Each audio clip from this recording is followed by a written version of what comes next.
아무래도 이 소식으로 좀 저희가 시작을 해야 되겠죠. 조금 전에 이른바 캄보디아 사태와 관련해서 현지에서 속보가 들어와 있습니다. 우리 정보 당국도 조금 더여 현지에 있던 구금된 한국인들을 범죄자로 보고 있는 것 같습니다. 피해자들한테 하실 말씀 없으신가요? 감독이나 피해 받으신 거 있으신가요? 본인의 금액적인 그 목적을 가지고 같이 가담한 사람들이 많기 때문에 구조적으로 보면 피해자라기보다는 범죄자라고 보는 것이 옳다라고 그렇게 설명을 했습니다. 조금 전 캄보디아 현지에서 알려진 얘기입니다. 이 캄보디아 푸놈펜 스캠과 연루됐다는 연예빙자 사기에 연루됐다는 건물을 급습을 한 현지 경찰인데요. 김은배 팀장님, 추가로 한국인 57명이 체포가 됐습니다.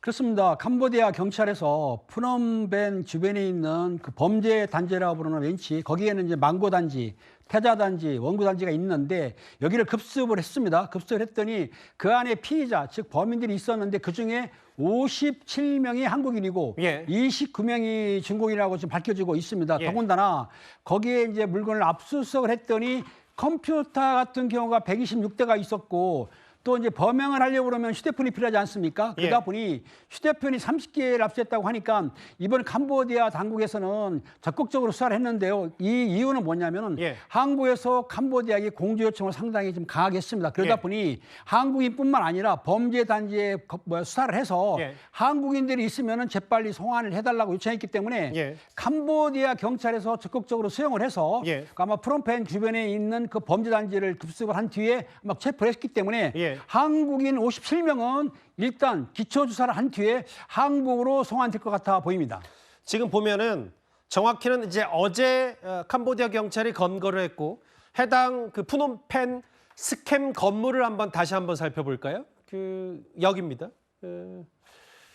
그러니까 지금 뭐 케이블들이 좀 있고 여기를 급습했는데 그동안에 이 범죄 단지가 있는 시아누크 지역이 아니라 캄보디아의 수도 중심가인 푸놈펜에도 저렇게 범죄와 연루됐던 건물들이 있었기 때문에 지금 저 건물들 안에 물론 지금 집기들이 지금 널브러져 있고 제대로 좀 정리가 안 된 듯하지만 저기에서 한국인을 추가로 57명 체포했다. 이게요. 지금 많게는 2,000명이 가담했다는 얘기가 있기 때문에 60명 넘게 송환이 됐죠. 추가로 57명이 체포가 됐죠. 더 이제 한국인 범죄자들이 조금씩 숫자가 늘어날 가능성이 커 보입니다. 캄보디아 현지에서도요. 우리 한국 언론들의 보도가 이어질수록 경계심을 보이는 행동들도 늘어가고 있습니다.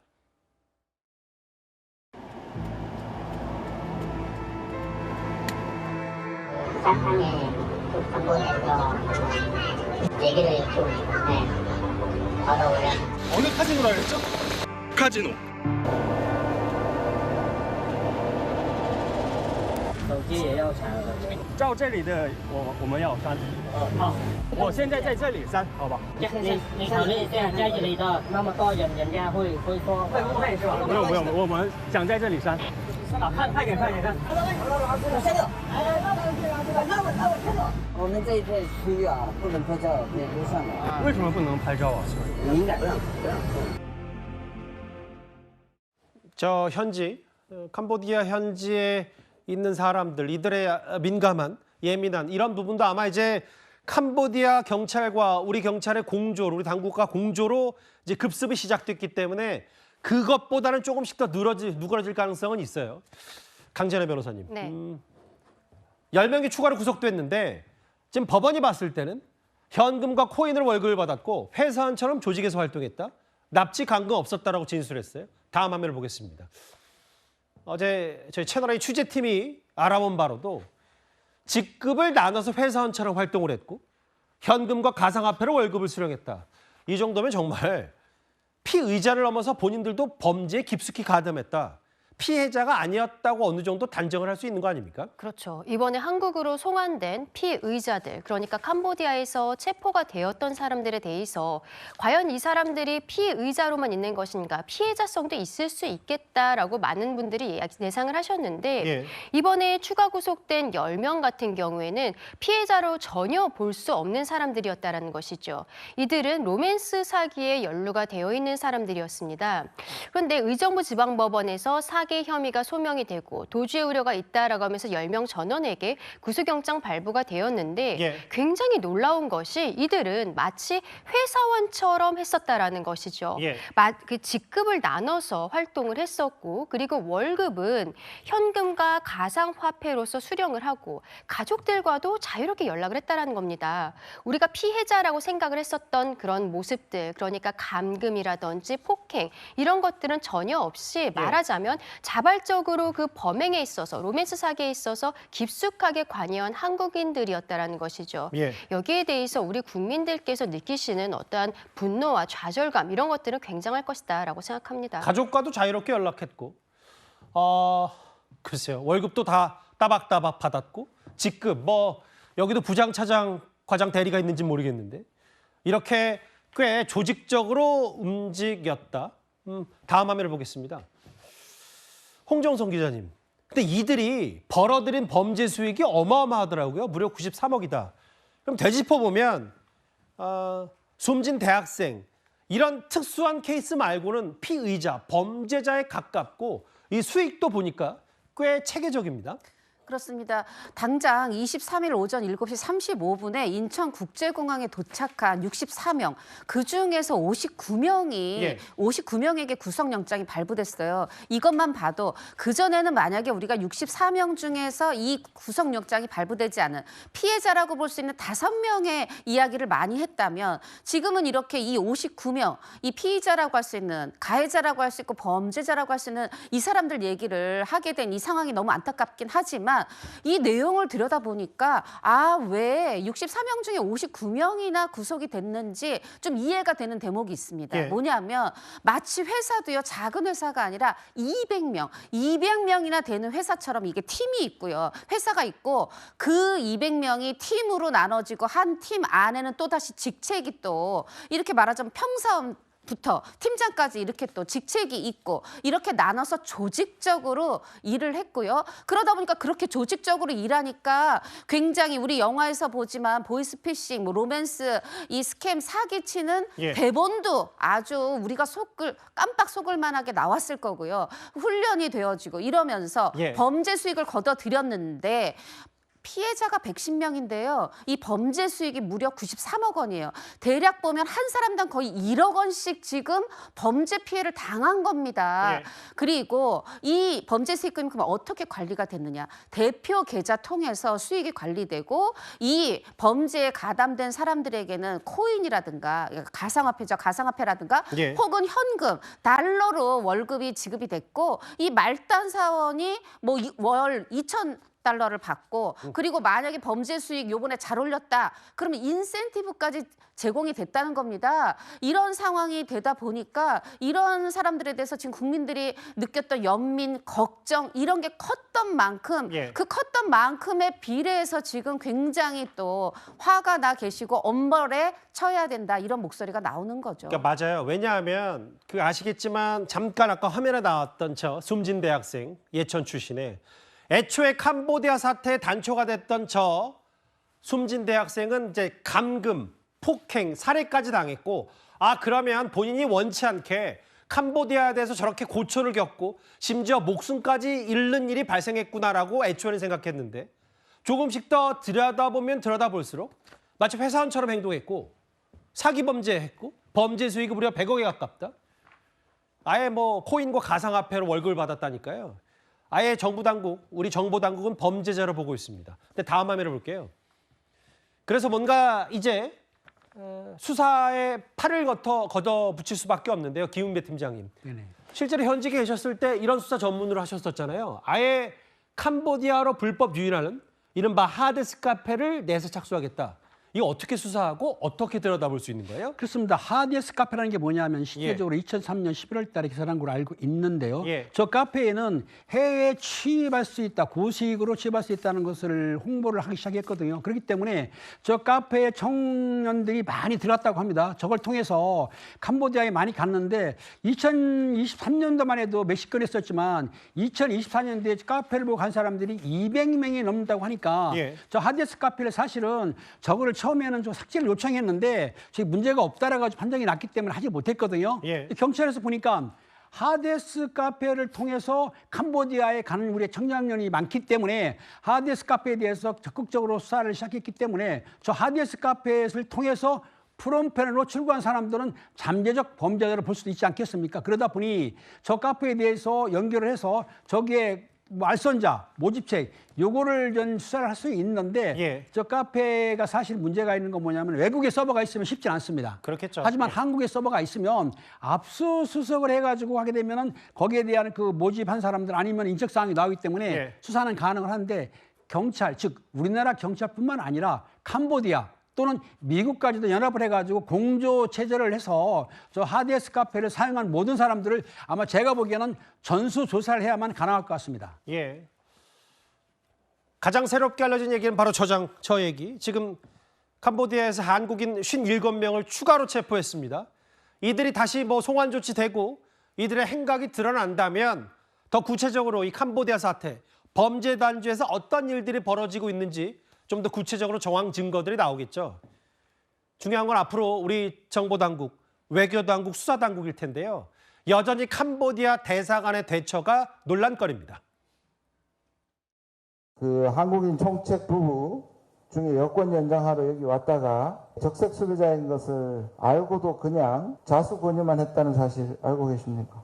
적색 수배 상태로는 출국 시 반드시 잡힐 수 있고 그래서 그런 부분들을 고려해서 자수를 권고했던 그런 상황입니다. 그때 알고 계셨습니까? 보고를 받으셨습니까? 당시는 제가 알지 못하였습니다. 220건과 330건을 합친 2년치 중에서 남아있는 게 100건이고 소재 확인이 안 돼 있나요? 이 100건이?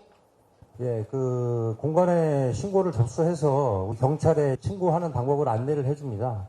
근데 신고를 계속 진행을 하다가 연락이 끊기는 경우가 있습니다. 연락이 끊기는 경우에는 처리 중으로 이제 남는 거고요. 다시 또 연락이 재개되는 경우가 또 많이 발생하고 있습니다. 경찰서에서 자기 관할 지역의 사건 사고 위험별로 분석 안 해요? 대책 어떻게 했는지 분석 안 해요? 여기서도 당연히 그렇게 해야지. 한두 건도 아니고 600건에 육박하는데.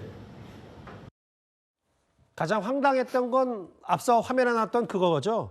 로맨스 스캠 조직 총책이 대사관에 여권 연장을 위해 찾았는데 범죄자인지는 모르고 그대로 돌려보냈다. 그 강재나 변호사님. 네. 캄보디아에 있는 한국 대사관. 한국인 출국 인원 파악 제대로 안 된다. 범죄 단속 국적별 인원 파악도 제대로 안 돼 있었다. 물론 현지 인력 부족. 저들도 상당한 고충이 있은 건 충분히 이해가 됩니다만 네. 저렇게 되면 지금 57명이 추가로 체포됐고 푸놈펜에 있었는데 이마저도 현지에서 제대로 집계가 안 된 것 같거든요. 그렇죠. 심지어 출국 한국인 수가 파악되지 않는다라고 하고 있는데 입국하고 있는 한국인 수는 캄보디아 정부에서 정보를 공유해주고 있는 상황입니다. 예. 그러니까 우리 정부 내부적으로는 아무것도 스스로 정보를 갖고 있지 않다라는 것이고요. 여기에 대해서 좀 문제 제기를 하고 싶은 것은 앞서 영상에서 보셨던 캄보디아 대사 대리가 하는 이야기가 120억 스캠 그 사기를 했었던 부부, 이 총책이 대사관에 왔을 때 왜 그 자리에서 문제 제기하지 않았냐, 자수를 권유하고 그냥 돌려보내는 것이 어디 있냐라고 물어보니까 출국할 때 당연하게도 잡힐 수 있기 때문에 그냥 예. 돌려보냈다라고 대사 대리가 이야기를 했거든요. 예. 근데 지금 이야기를 하는 걸 보면은 출국하고 있는 사람들, 한국인에 대한 정보조차 캄보디아 대사관에서는 파악하고 있지 못하다는 것이죠. 그렇다면 그 120억 총책 같은 경우에도 출국 과정에서 대사관에서 확인을 할 수 없는 것이 아니었나. 예. 이런 부분들도 좀 의문이 있는 부분입니다. 예.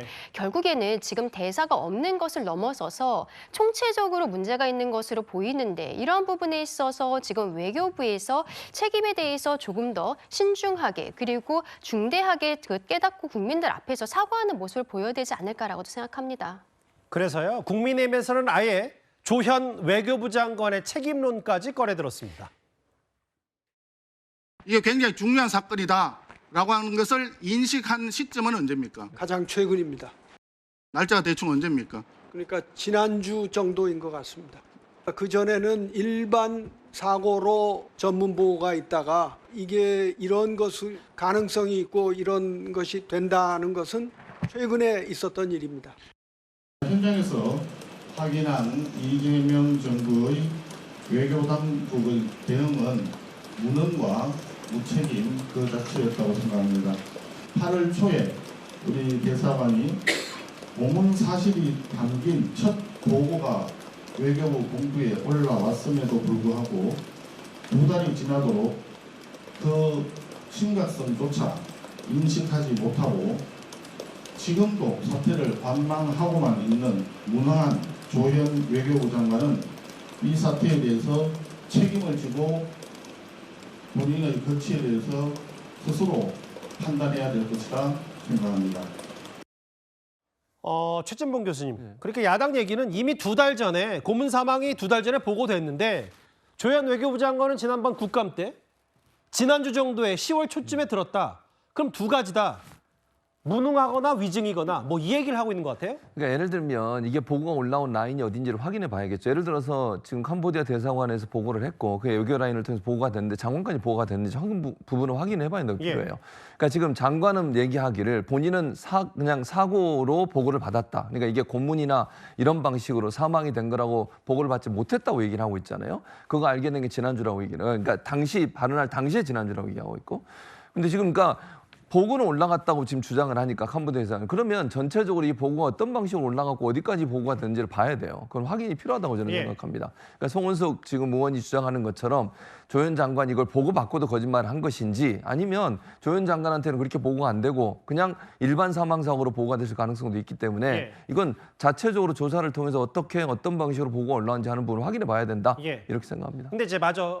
원론적으로 저도 최진봉 교수 말씀에 동의하는데 문제는 이게 야당이 얘기하는 거 빼고도 그러면 뭐 이게 조현 외교부 장관의 위증까지 가지 않더라도 총체적으로 2달 전에 사건의 중대성을 파악하는 것도 외교 당국의 몫인데 그건 똑바로 못한 건 분명하잖아요. 그렇죠. 그건 문제가 있는 거죠. 그러니까 이게 보고를 하는데 예를 들면 캄보디아 대사관에서 그렇게 얘기를 했다고 하니까 정말로 그렇게 올라갔는지 그리고 외교부에 누가 이걸 받아가지고 그걸 위성까지 예를 들면 장관이나 차관이나 장관에게 보고를 했는지 하는 부분에 대한 확인이 필요해요. 그리고 보고 과정에서 어떤 내용이 보고가 됐는지도 필요하고요. 그래서 그 부분은 외교부 자체적으로 감사를 하든 감찰을 하든 조사를 통해서 실제적으로 이게 심각성이 제대로 잘 전달됐는지 아닌지 하는 부분은 확인할 필요가 있고 문제가 있다면 그 부분에 대해서 문책을 하든지 아니면 책임을 묻도록 만들어야죠. 그래야 다시 뭐 이런 일이 비슷한 일이 발생했을 때 똑같은 상황이 발생하지 않도록 하는 게 필요하겠다. 그런 점에서 본다고 하면 자체적인 조사가 반드시 필요하다는 생각이 듭니다.